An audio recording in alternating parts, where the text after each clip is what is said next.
Hello viewers, আসসালামু আলাইকুম। আশা করি সবাই ভালো আছেন। আলহামদুলিল্লাহ আমিও ভালো আছি। তো আপনারা দেখতে পাচ্ছেন আমি ধান কেটে আছি। তো এই ধান কেটে আমি লাগাইছি বর্তমানে। তো দেখতে পাচ্ছেন কত সুন্দর ধান হয়েছে এখানে। তো আমাদের একটা বিল আছে, তো সেই বিলে আমি চলে আসলাম ধানটি দেখার জন্য। তো অনেক সুন্দর ধান হয়েছে এখানে। আমি সবটা ঘুরে ঘুরে দেখাচ্ছি আপনাদেরকে। আপনারা দেখতেই পাচ্ছেন অনেক সুন্দর ধান হয়েছে এখানে। অনেকদিন পর ধান কেটে চলে আসলাম। ধান লাগানোর পরে একদিন আসছিলাম, তো এখন আবার চলে আসলাম। যেহেতু ঈদে আমি বাড়িতে আসছি, বাড়িতে আসার পর আমি আবার ধান কেটে চলে গেলাম যে আমার ধানটি কেমন হয়েছে আমি অবশ্যই দেখব। তো দেখার জন্য আমি চলে আসলাম। এই যে আমি ক্ষেতের আইলে আছি, আইলে দাঁড়িয়ে আমি ঘুরে ঘুরে দেখাচ্ছি আপনাদেরকে। আপনারা দেখতেই পাচ্ছেন কত সুন্দর ধান আমার পিছনে রয়েছে।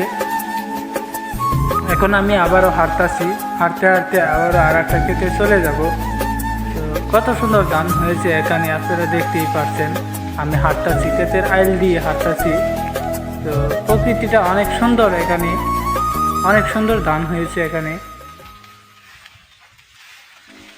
হাঁটতে হাঁটতে চলে যাচ্ছি আমি ধান ক্ষেতের আইলের মাথায় চলে যাচ্ছি। তো এখন আমি চলে যাব। ভিডিও বেশিক্ষণ করব না, আপনাদেরকে দেখানোর জন্য এই ভিডিওটা আমি বানাইতেছি, বুঝছেন?